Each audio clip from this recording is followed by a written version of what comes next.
All right. You want to start with intros? Justin, how was your weekend? Hi, Nick. You're just gonna go right into it, not even gonna say hello. Well, Hi, aren't we it's going to so do our nice to intros? see you. I thought we were going to record our intro at the Well, end. that's the end, but I'm just saying hi. Oh, all right. This Well, is starting off fantastic. Hi, Nick. How oh are yeah, you? I'm so well. How are you? I'm good. Sitting in my Have a good week. childhood bedroom.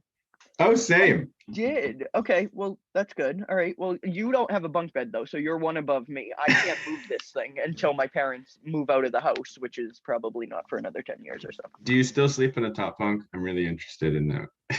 I never did actually. I did once, like the first night I got it, and then I tried to make the bed the next morning, and I was like, "This is not it. This is for the birds." So I moved down to the bottom, which is a full size bed, because it's kind of like a loft bed. It's not like the typical bunk bed where it's like the two stacked on top of each other.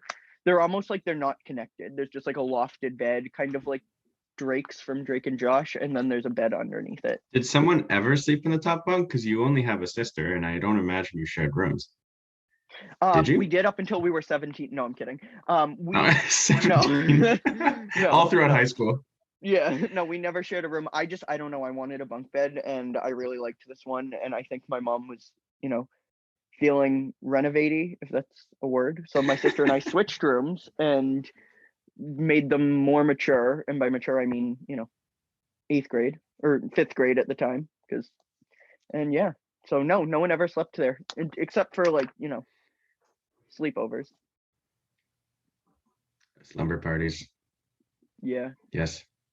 Mm. Were you the Looking first back, one to I sleep hate or the them. last one to sleep in a slumber party? Or I'm not going to I call it a was slumber party. Would it be five? When um you had sleepovers, were no, we're you? 23 and 21, but or 22. No, 21. I'm 21. Soon to The be end of the 22. month, we're going to celebrate Yes. me. Oh, I never we do that. really will do that. Um I forgot what we were saying. No, I act 5, so there's that. But that's all right. You asked how my weekend was, I think. And Or then I asked how somehow we yours was, started, and we and we then started somehow we talking started about talking about our bunk bedrooms. beds. No. No. I am not a top. I will tell you that right now. Oh, I am the God. bottom bunk, We're going to and cut that's that. it. We're going to keep that in. We'll decide I in was post. talking about bunk beds. I don't know Oh, what you're okay. talking about. My mind is in the gutter, clearly. Mm, Happy Monday. Happy we love Monday. that. So how was your weekend? My weekend was good. I spent the weekend with my entire dad's side up in my New Hampshire, my family's New Hampshire house on Lake Sunapee. Yes, We Dad. usually do that every year. Last year we didn't because pandemic and such. But Feel that. it's always a chaotic weekend, but it's always a fun weekend. Um, so it was nice. I was really tired last night because once everybody left, we scrubbed the house. Um, and just entertaining and stuff. But it was really fun. How about you? That's good. That's nice and positive and uplifting. I was gonna say I applied for a job and I'm not gonna get it.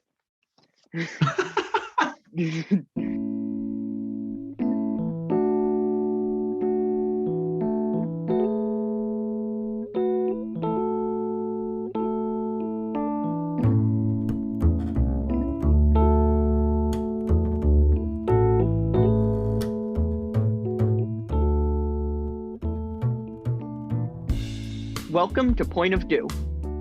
I'm Justin. I'm Nick, and today we're going to be talking about what it's like to graduate during a pandemic, the glorious period between college and employment, finding self-worth in transition, going on interviews, and the toll virtual work can take on mental health.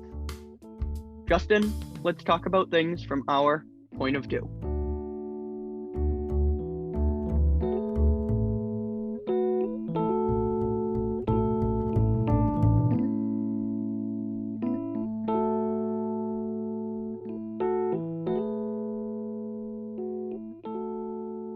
Why do you say that? Where's your confidence? It in the interview, to be honest, it was with a bank. It was a marketing coordinator position, and I went in really confident because so I wait tables. Let's just tell the viewers that I wait tables, and I got one of the hosts came up to me one night and was like, "There's a woman on the phone who said that she had you 3 weeks ago," and my first reaction was, "Oh shit, what did I do?" But she was like, "No, she said you were talking about being a marketing student, and to be honest, I don't remember talking to this woman. I apologize if she ever hears this, but I don't remember talking to her. But I got on the phone with her, and she was like, "Hi, I have a marketing coordinator position open at the bank I work at. I know you said you were a marketing student. Would you be interested?" And I was like, wow, I am just the greatest that someone remembered me. And then I walked into the interview. I honestly thought I did a really good job. And then they said, okay, we'll call you. They were like, you would be really good for this position. We'll call you on the week of the 19th for next steps. And I was like, okay, great.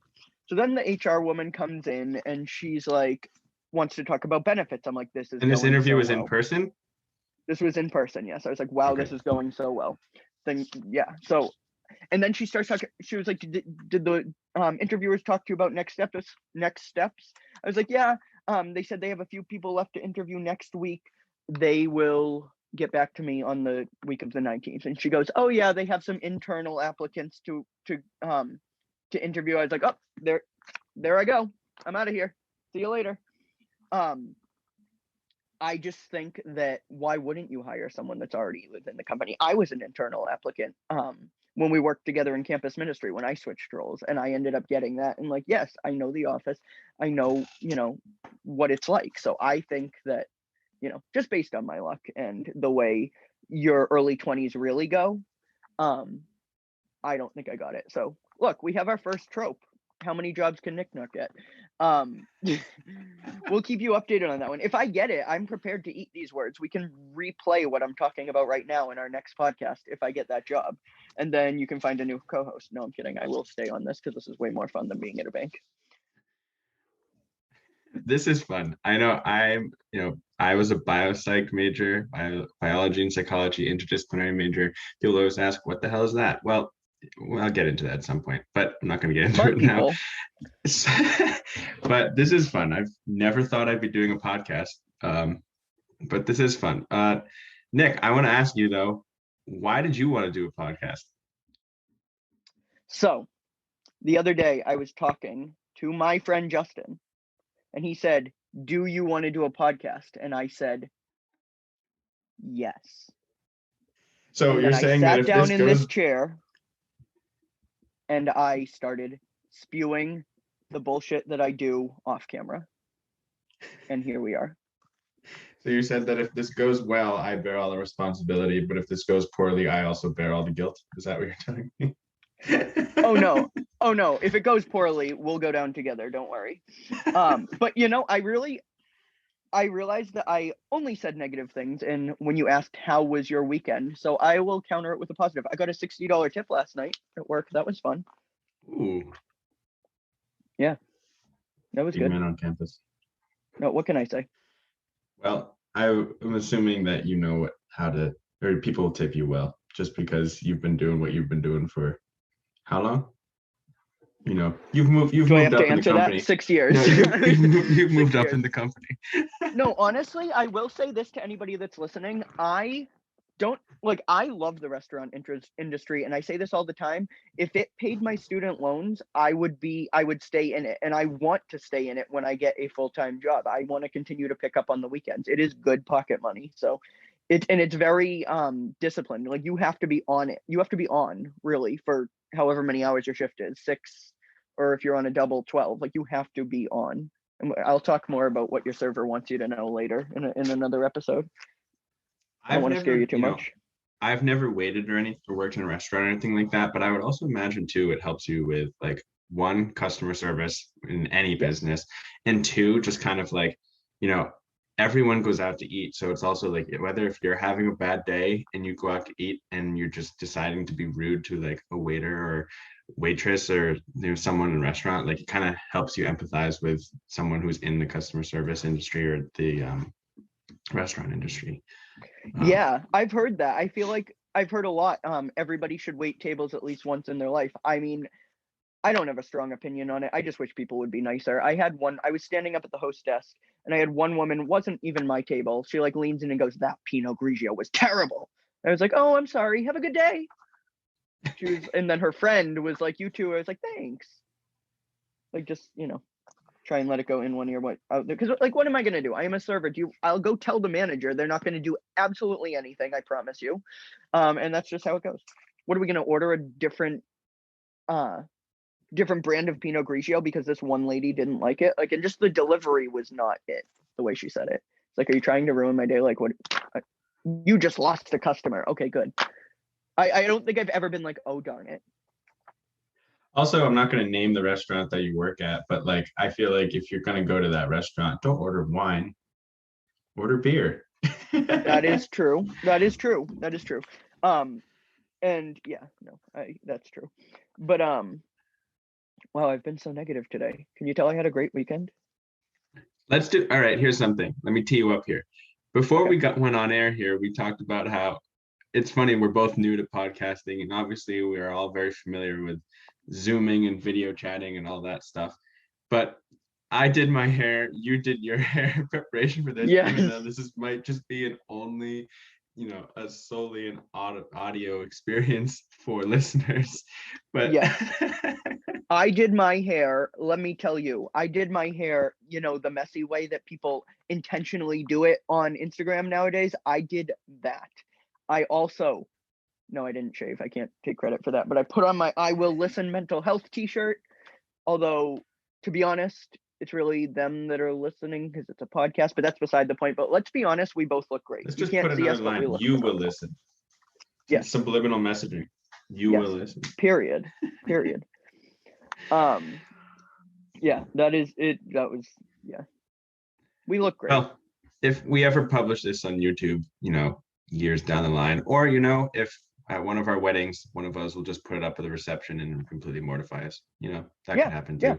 Yeah It'll be your reception. It'll for sure be your reception. You don't think you're going to get married? I would love to. That's two different questions though. Why, so you think I'm going to be more embarrassed by this?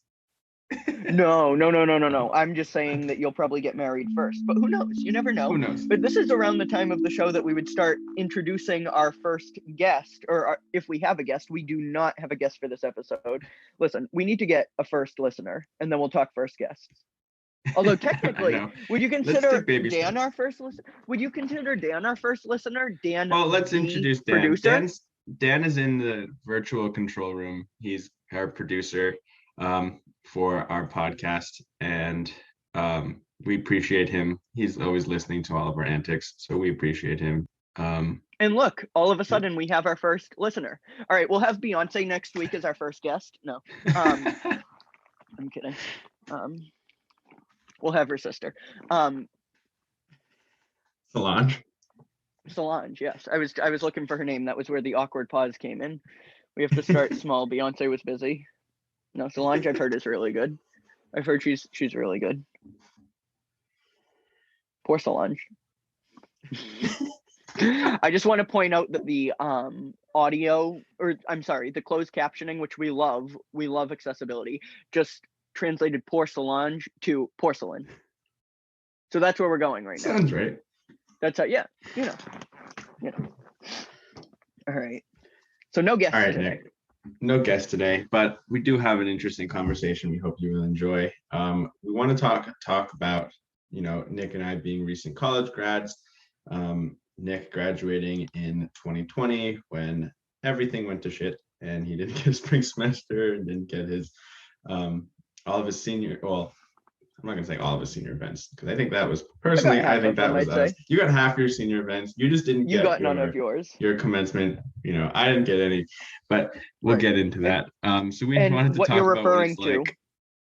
Sorry, I just want to say what you're referring to. You graduated in 2021. I don't know if we said that. You graduated. I was a year before him, so he got his entire senior year knocked out of the park by COVID, and I got half of mine.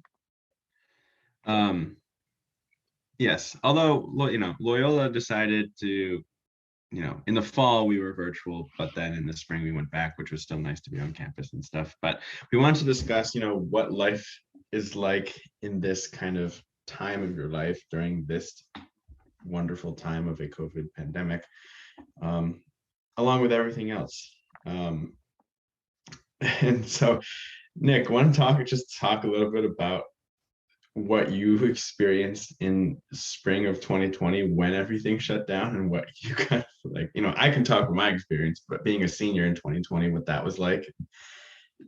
Yeah, of course. Okay, so I will start. Let's start January 2020. Listen, I love Sour, the album by Olivia Rodrigo, just as much as anyone else, and I love what it's done for people in their teens. But I'm 23, just graduated, and I hate to break it to her, but it's still brutal out here. None of us know what we're doing, and a lot of us are unemployed, just given the fact that we graduated when jobs were wiped off of Indeed, and the only things that were left were pyramid schemes, which I found out very quickly and did not buy into. But I will be completely honest and never do this, but I have left my fair share of interviews mid-call.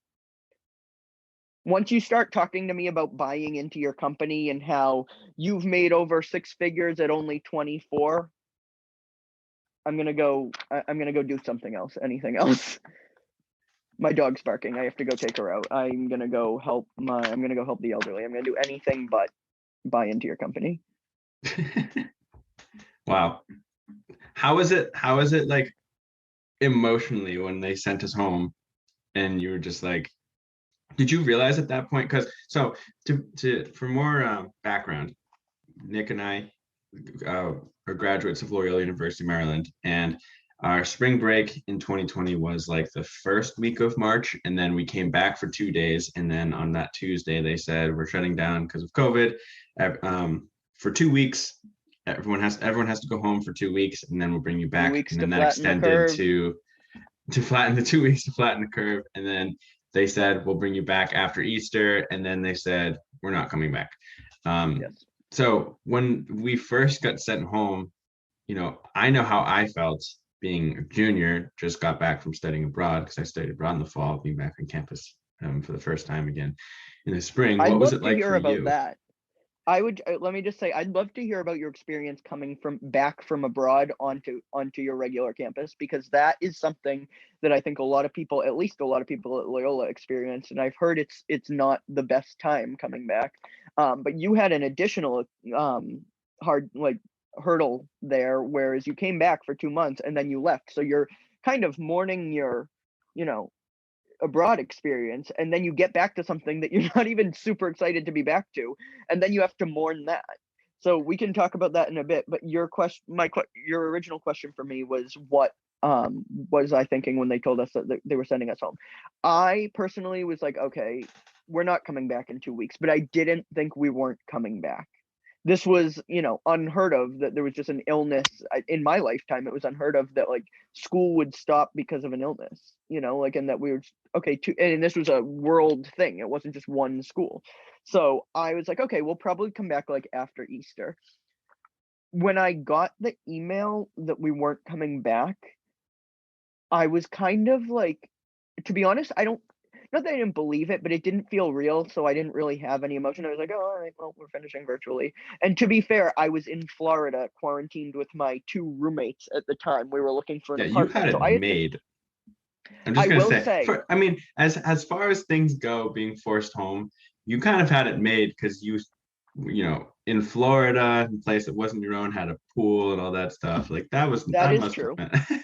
It was very nice, and I'm very appreciative to my friend's parents who allowed us to stay together while we searched for an apartment virtually in Baltimore. That was wild too. We were going on virtual FaceTime tours with landlords of apartments in Baltimore where we wanted to live. Because you and your friends were planning on Rachel and Elizabeth planning on moving together in Baltimore, right? Post graduation.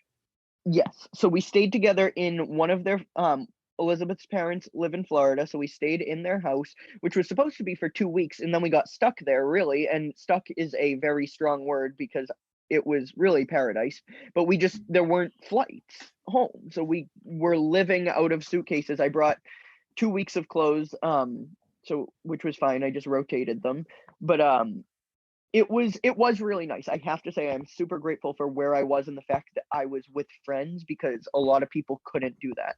With that said, I was going through probably the worst mental health period of my life. So it was also the worst time in my life while I was in Florida. And it had nothing to do with being there at all. It just had to do with the two things could coexist. You know, I was going through some really bad mental health issues, and I was in Florida, and it just goes to show you that you can have like, you know, you can have a really great thing going and still feel miserable. So mental health is really important. It's something I'm passionate about. I really think the hardship of the pandemic started happening for me in terms of like jobs once I got home and started applying. That was when it really, you know, it's like, When was that? when was that? To be honest, I don't know.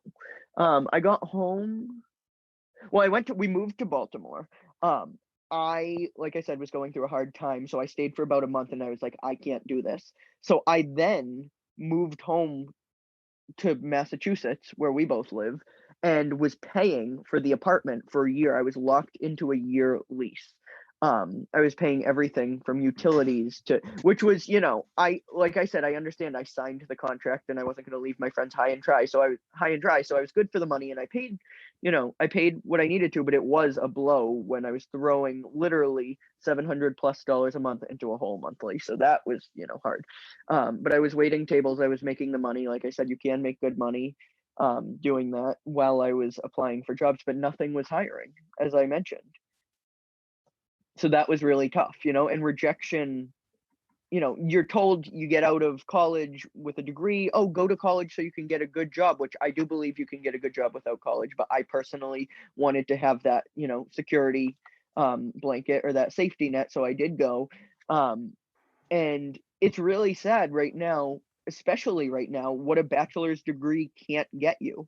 Like, if I'm just being honest, like I have Indeed Premium for a month because I subscribe, or I did their free trial, and you can see who's applying to the other position or to the positions that you are, and you can't see their names, but you can see their degrees. There are people applying with master's degrees to entry level positions, and that's just because people are getting laid off during the pandemic, and everyone's trying to get a job. So companies really have their cream of the crop. And of course, they're not going to pick the just out of school college student. And why would they? Like, I kind of understand, as much as it sucks for us. I understand. So yeah, that is difficult right now. It is not just you graduate college and then you get a job. I call it the bachelor out of paradise period in between college and and getting a job, and we all go through it. Most of us go through it. I don't know many I people. would say that that's also really interesting because as someone who is like a STEM major, I find that like you can't do much with a bachelor's degree in STEM. But business, I feel like you can do more things, like not just business, like business as a field, like, you know, Yes. marketing, finance, you know, accounting, whatever. I feel like you can do more with a bachelor's degree in those fields versus like STEM, because I feel like your bachelor's degree in science, like I mentioned I was a biopsychology major, so I took classes in the biology department, took classes in the psychology department, as well as other places. Right. You were smart. Liberal arts school, woo. But like, even in psychology, you can't really do, because you can't sit in on a therapy session, or you can't sit in, like, you could be a research assistant, but if you want to just be, a licensed certified counselor or well, you can't technically you can't call yourself a psychologist unless you have a PhD, but we'll get into that, I'm sure. But if you just want to be a therapist, or you can't really shadow anyone with a bachelor's degree. You can participate, like at Loyola, for instance, they had a PsyD program and a master's in mental health counseling. So their graduate students, as an undergrad, you could participate in their helpee sessions where they're training to be a therapist. And so you could be the helpee where you're, in kind of like a fake therapy session and they're doing stuff, but that's really it. I mean, so it's really interesting. I feel like it almost leveled the playing. COVID in so many ways leveled the playing field, but also, you know, keeping into account different disparities that it affected other communities more than others. But in many Right. ways, I feel like it. I don't know. From what I'm hearing from you being a marketing major, it kind of, you maybe could have gotten a position had there been a normal year with a marketing Yes. bachelor's, but then Yes. since so many people were being laid off, it just kind of like saturated the field of people who were looking for jobs, and it just made it that much harder.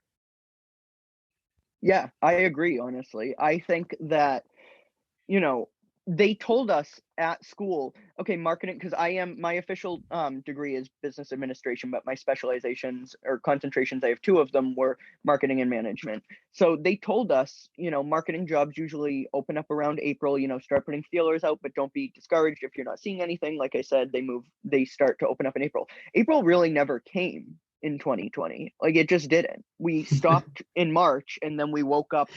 I don't even There was know a if we're joke. awake yet. Are we awake yet? There, Like, there was a joke I had when I moved back home in March of 2020, and I had it with my mom. And we'd wake up every morning and we'd be like, "Hey, Mom, it's still March. It's still March. It's still March." It just felt like it lasted forever. And then April 1st, we literally, like, I swear, we probably should have popped champagne because we were like, "It's April." yeah. No, I feel like it's still March. It's like March 465th, 2020. I was talking with our friend Ryan about this too. Like, how do you make friends after college? Like, I feel like when, like, you're growing up, Mm, you're growing up, right? How'd you make your friends? Well, before school, it would be the kids of your parents' friends that you were friends with. And then when you were in school, it was just kind of like by association. And then you kind of get into high school and college and, go mature and figure out who you are and all that stuff. And you make friends with people who are attend your school, who have similar interests. I mean, you and I met in campus ministry because we were interested in that type of stuff. And then, like, I feel like you just have to work that much harder when you graduate because you don't have those structures in place to like these past couple of months since graduating in May, I've been trying to figure out, okay, like, what outlet, how do I, like, I need to formulate my thoughts here. How do I, where's my outlet for faith? Like, I'm like going church shopping in my area, trying to figure out, what is there a parish that has that community? Or, like, where's my, I have a passion for social justice. Like, what outlet in the real world can I, like, use to, like, be that? It could be the parish, could be somewhere else.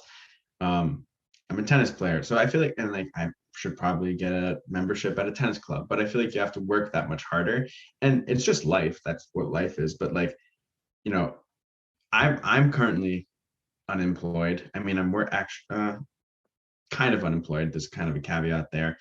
Nick is talking about, you're job searching, and, like, I was talking with Ryan, and he's like, I'm not really making friends at my job. So it's like, I feel like, it's a common misconception that you make friends at your job, and maybe that's true, but, like, how true is that? I mean, I guess it depends on where you work, but so I make my friends by super liking people on Tinder. No, I don't do that. I will say, in my job, my friends, a lot of the people I hang out with right now are at my job, but I think that comes with being in the restaurant industry, and also I feel I've like been that's there more of a 6 years. social environment It too. is, for sure, for sure. And I've been there for 6 years. So yeah, there aren't a lot of people left from that time, and, like, there is a lot of turnover um in the restaurant industry and at our restaurant specifically, but I really, you know, that's all I had for a full year, because that was my social life, was going to work. That was where I was getting my energy from. So I got closer with the people at work, but I understand that that is not the situation or the case for um every person. You just gave an example of Ryan, who said he's not making friends at his job, and he's an engineer, right? So Yes. I don't know what his job is like. I don't even know. For the longest time, I was like, what does an engineer do? I know they're smart. I know they get paid a lot of money, and I know they, like, come up with things. But, like, what is his actual day to day life do? We need to have him on to talk about He could that, explain honestly, it better because than this, but in my conversation with him, he's been doing a lot of training stuff still. And then he's been doing, like, some field, like, repair stuff for their, like, the people they have contracts with. But he'd be able to talk about it more. I always say to, Dan, who's also an engineer, Dan and Ryan, that I don't speak. I'm illiterate in engineer. I don't speak it. oh, I don't know how to talk about it at all. I can talk about certain things, but it's like, I just said he makes things. So yeah, I didn't even say makes. I said come up. He comes up he's with like, things. he's training to be one of Santa's elves. Yes, there you go. There you go. That's where we're just gonna leave that there. And we'll let Ryan come on and defend himself. But I do think it Later. depends on what type of job you have and how social of an environment you have. Because if you're in a cubicle job, and let's talk about too, with the pandemic, so many people are remote. Like I was Yes. talking to someone the other day who plans on being like working for an architecture firm, and their schedule when they start in a couple of weeks, they're remote Monday, Friday, and then they're in person Tuesday, Wednesday, Thursday, which is nice because if you don't have a lot of work to do on Monday or Friday, you can kind of start your weekend early or extend your weekend. But like with that remote aspect, if you're just starting out in the workforce, how do you make friends with your colleagues if you're working from home full time? And if employers are continuing to do that, how do you even get to know the people you're working with? Honestly, you don't. Like that, if I'm being completely honest, if you're completely virtual like that, I think it's so hard. That's honestly what I talk about with like dating apps too. I know they're separate, but like I can't date my phone. And that's what I feel like I'm doing when I'm talking to someone on Tinder or on, Snapchat or whatever. It's like you are literally having a relationship with your phone. And I know you're trying to get it to go further, but you can only ask so many things over your phone before it's like, okay, like this feels like I'm talking to a screen, which you really are. Um, I think but it's yeah, hard no, to I get to can. know people for sure. It Like, is. but like It is, because and you it's and I have an inauthentic. established friendship, we can Right. Zoom and it's like okay. Right. But yeah, it's definitely hard to like that getting to know you process. It's like Yeah. it feels Exactly. It's artificial. not there. It's not there. I think you put it perfectly there. The getting to know you part really doesn't exist online or digitally if you're looking for that to happen. I've made friends online actually. I'm a big fan of the show Big Brother, and it's a competition show. If anyone knows what that is, we can talk about it a different time. But I'm in a group chat. I've been in it for a year now where we play the game actually, and one person gets voted off each week. And thankfully I'm still there. But That's kind of fun. but That's so it cool. is really cool. But I was never trying to meet people there. We were there to play a game and they were strangers. I knew one of them from Loyola and she put me in this group of people I didn't know. We just started playing the game and now I've gotten to know them a little bit, but like I wasn't trying to. So I think it can happen if you're not trying to make it happen. But if you go on, online and try and become friends with the intent of I'm going to become friends with this person, I think it's much harder personally. Yeah, I'm talking dating, work, anything, friends.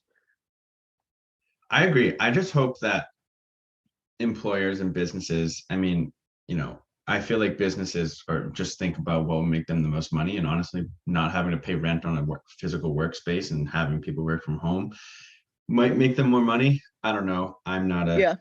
businessy person, but I really hope that businesses prioritize or employers prioritize um, just the social aspect of work, not only just Yeah.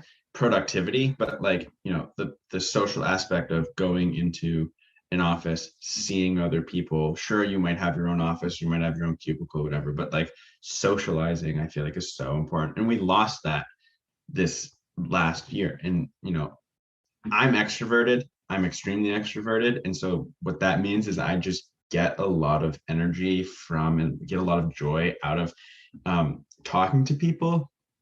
And when that's gone, I like am like, what do I do now? Who's the next person I can talk to? And like texting just doesn't Right. do it for me.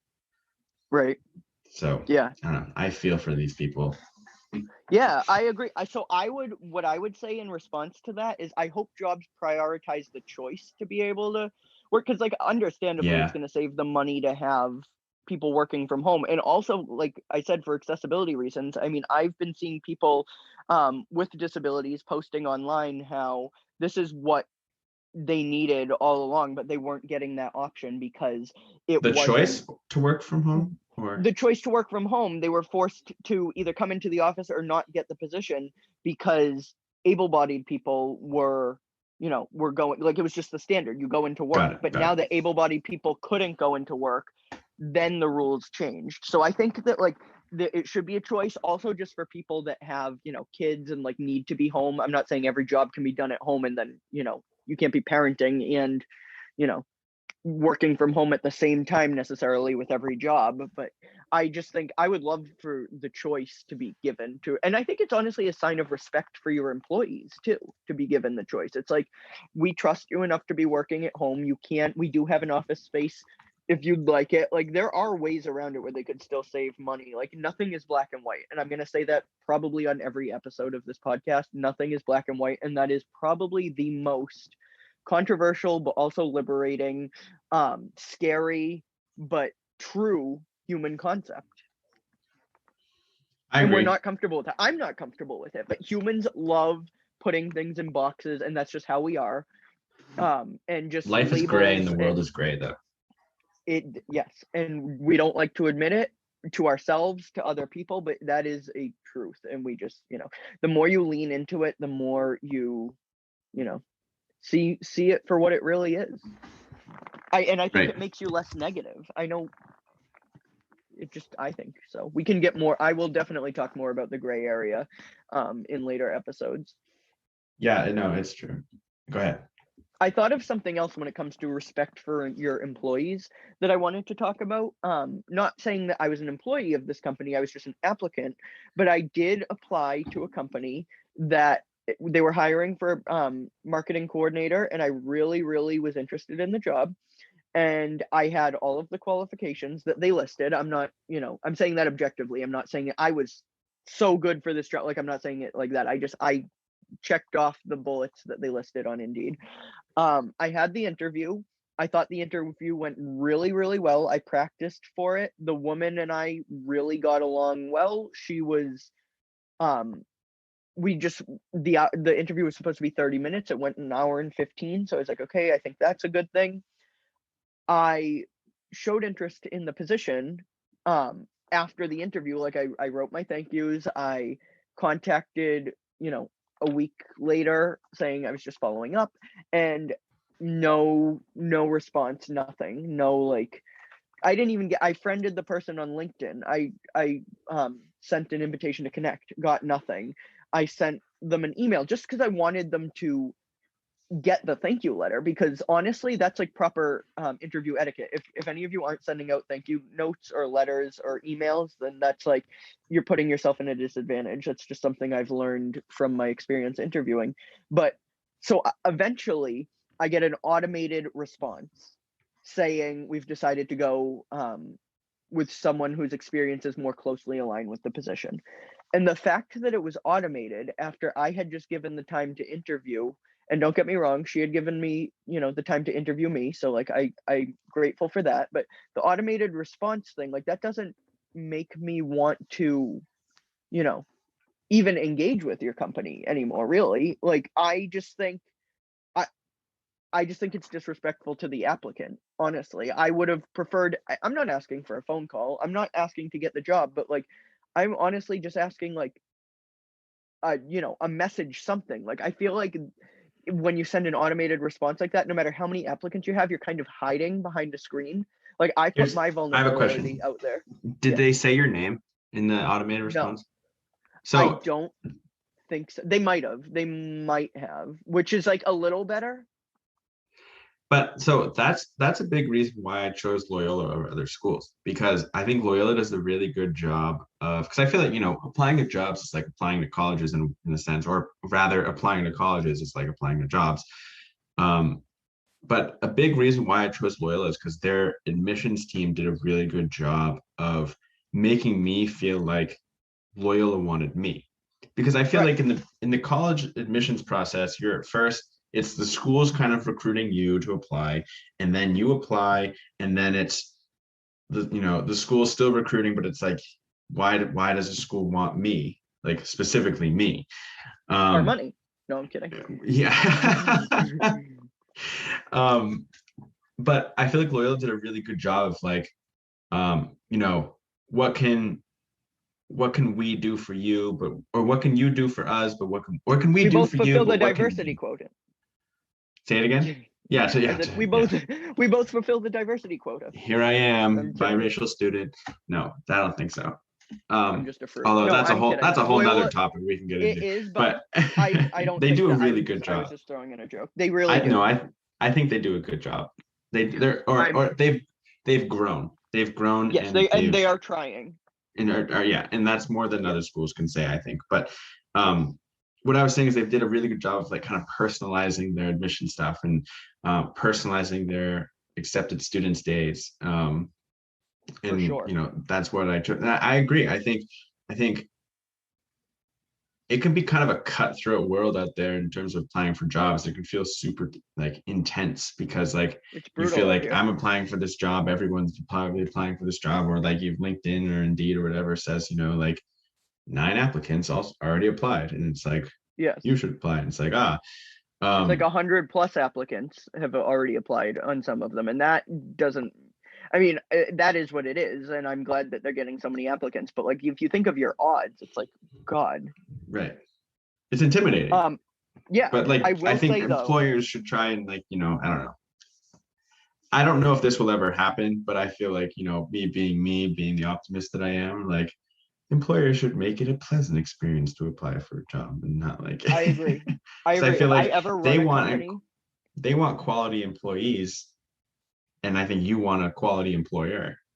right, and if I were to ever run my own company or ever work in HR, my goal would be transparency as much as possibly allowed. Like, and I held that woman who interviewed me, who was very nice, I did hold her accountable to the automated message. I was like, I did not just, put my vulnerability out there to get this for you to be able to hide behind an automated response. So I reached out to her again and said, good afternoon. As I now know that I didn't receive the position, I was just wondering if there's any feedback you have for me that I could improve upon for my next interviews. I regret that we won't be working together, but I appreciated your time. Thank you. And she did respond to me.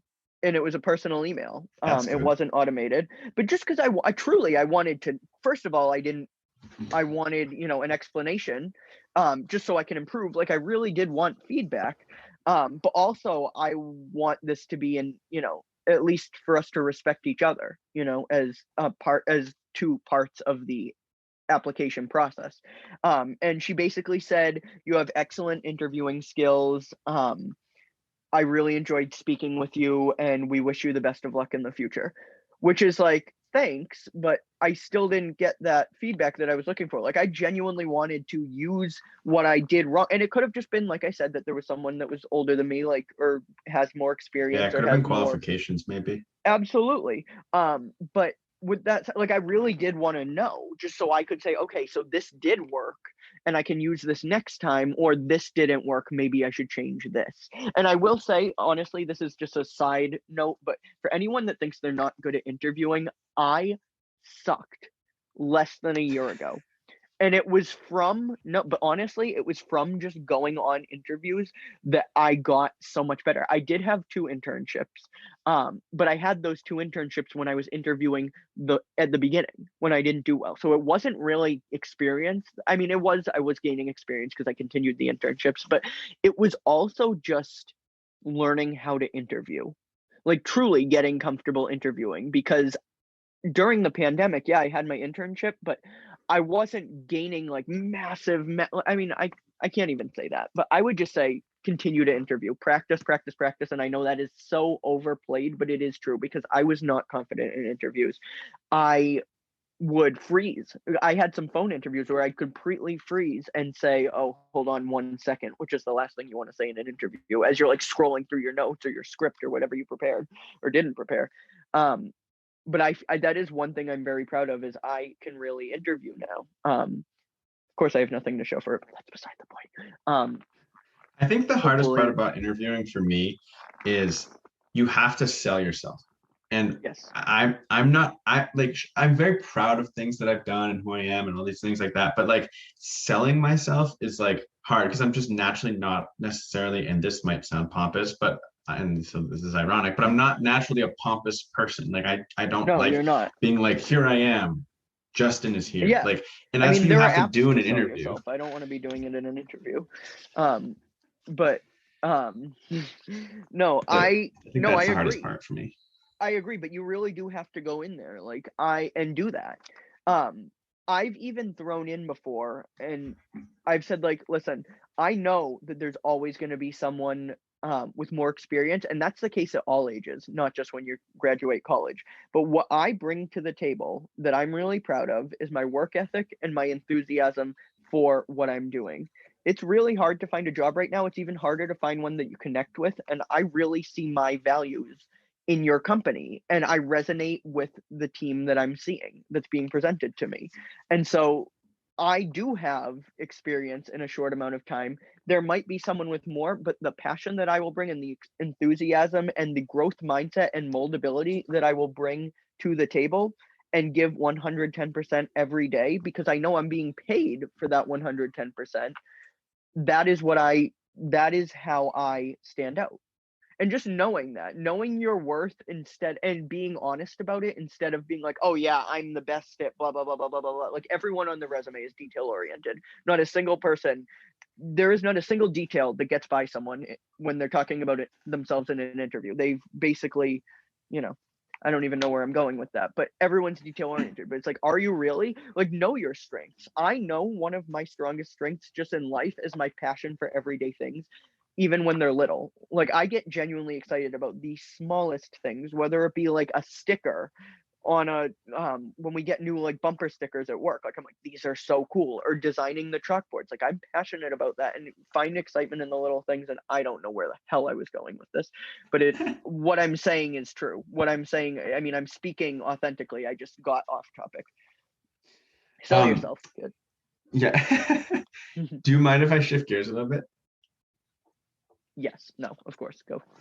I wanted to talk a little bit about, I mean, you had mentioned that you have a passion for mental health. I have a passion for mental health. I want to hopefully at some point get a PhD in clinical health psychology. But I want to talk a little bit about the mental health side of graduating the pandemic, but also just graduating. I know personally this year, so I graduated in May. It was not a normal year, as we mentioned kind of in the beginning. It wasn't. The senior events that Loyola usually gives were not there. We didn't really get to do like celebrate, and what we did get to celebrate, at least I celebrated with friends kind of like toward the last month of senior spring, and so it was kind of like it was condensed into 1 month, and then everybody went their separate ways. And I live in Massachusetts, and so does Nick. But I went to school in Maryland, and of course, all of my friends, went all over, up and down the eastern seaboard of the United States, from Louisiana, Florida, Maryland, New Jersey, New York, Chicago, Montreal. People went all over the place. It was a weird shift for me, especially being someone who was so involved at my school. And so just kind of like I really bought in to what Loyola was giving. And so for like 10 minutes or so, or 20 minutes or so, I just wanted to talk a little bit about what that was like for you, Nick, maybe, and my experience. And I also want to say that um, graduation was also weird because once you graduated, once your name is said, yes, you have your degree and you're proud of like everything you've accomplished, but then all of those kind of like structures, which we talked a little bit about earlier, about like things you've been involved in and all those people kind of like, okay, gone. And it's where like, if you move in with your roommates, that's awesome. I would have loved to do that. It just didn't work out, or moved in, not with Didn't your work out roommates, for me anyway. Don't worry. with your friends. Don't That would worry. have It been didn't like work out for me either. great. But like moving back home, it's just been like really hard for me because I moved back to my childhood home. There's nothing wrong with that. My moved back with my parents. They were been very supportive. They're not like, why don't you get a job? They're like, we know you work hard. We know you worked hard these past 4 years and throughout your entire time in school. Don't worry, things are going to work themselves out. And I've been really blessed to have that type of support in my life. But it's just weird because now I'm back in my, childhood bedroom. I'm, applying for jobs on the same computer that I did high school homework assignments on. And it's very easy for me to just kind of like go back into my like high school mindset. Not in like, I've done a lot of growing since high school, but so not like that, but into like, you know, I have the independence, but like, yeah, mom, you can make me breakfast. Yeah, mom, you can make my bed, do my laundry or whatever. Like, it's like, like that's weird going, like having Mhm. that much independence in college and then moving back home has just Yeah. been weird. And then that social side of things, like I said, where I'm really trying to keep in touch with all of my college friends, but some of them are employed and are working full time. Some of them are not, but are doing other things and time zone differences. It's just been really interesting mental health wise. No, I totally agree. And to be honest, like both of us took school, at least in the time that I knew you, we took school very seriously. For the last, I would say 16 years, our quote unquote job was being a student. And so graduating, especially so quickly as we did, not in terms of time, but just like it really, we were, in school and then boom, pandemic, which has Felt been the fast. experience for many people. It did feel fast, but also it becomes an identity shift or an identity crisis. You were a student for 16 years, now what?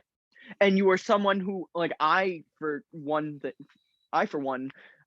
measured my a lot of my worth and a lot of my productivity and like ambition in terms of schoolwork, and that is, maybe that's fine to an extent, but it definitely becomes unhealthy. And then you get to, not having school and not having a job, and all of a sudden your your mind, or you're telling yourself that, okay, I'm being lazy, I'm not applying for 25 jobs a day. Like, I am applying, I've been on multiple interviews, but it really is it's a shift. It's okay, this is going to be the rest of my life, but what am I now and who am I now? Like, I was a student for the last 16 years, and of course we all wear many different hats, but the big one is now being kind of ripped off of you. I just got a Tinder match, I heard it. Anyways, Yeah, um well, I completely agree with that. And um, I've been talking to my therapist a little bit, and I encourage anyone love to therapy. go see a therapist. You don't have I to also be speak to one. anxious, depressed, or anything to see a therapist if you just want to learn more about yourself or, work through a life change or have deeper relationships or whatever. That's what therapy's for. Anyway, that was a Yes. side note. Can I just And say something that something she too? said, yeah. Sorry, go, no, go. Well, something that she said was you have to change your mindset from this, like being productive is defined as how many things on my to-do list have I checked off today, to how do I want to spend my day, and you or not spend my day, how do I want to use my time?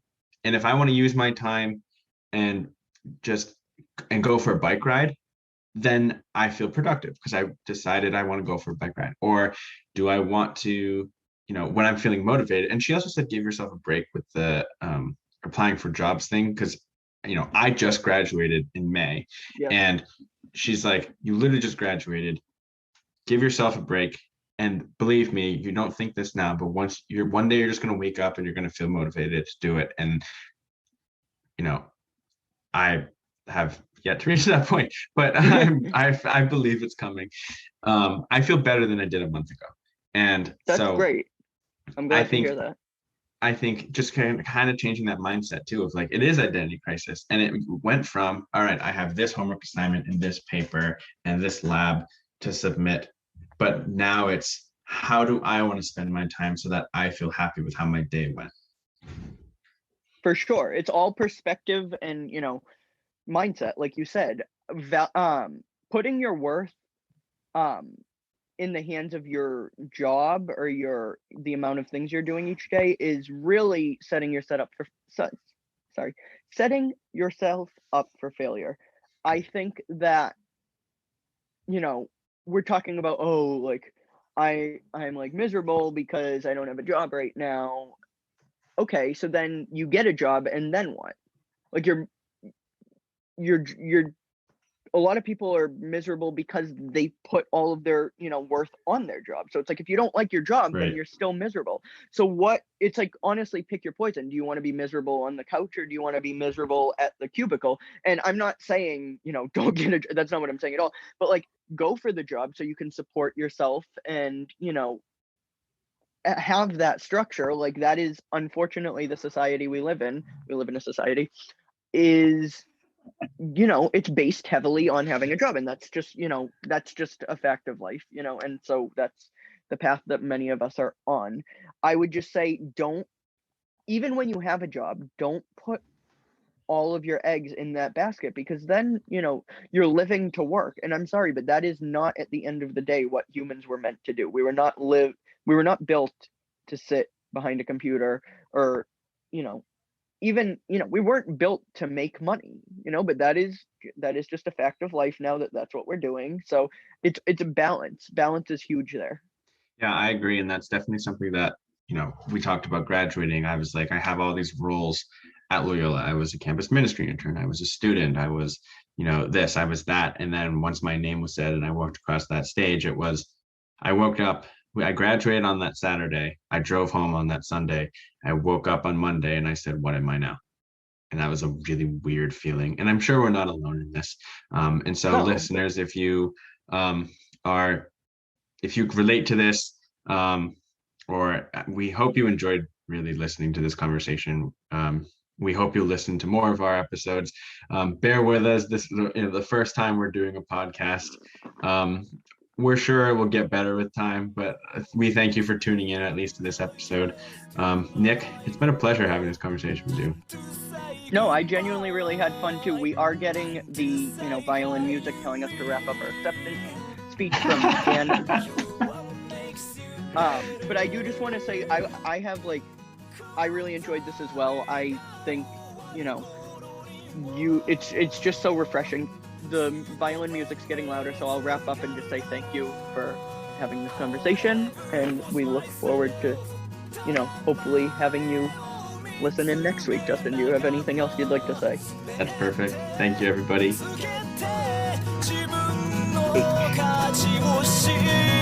H.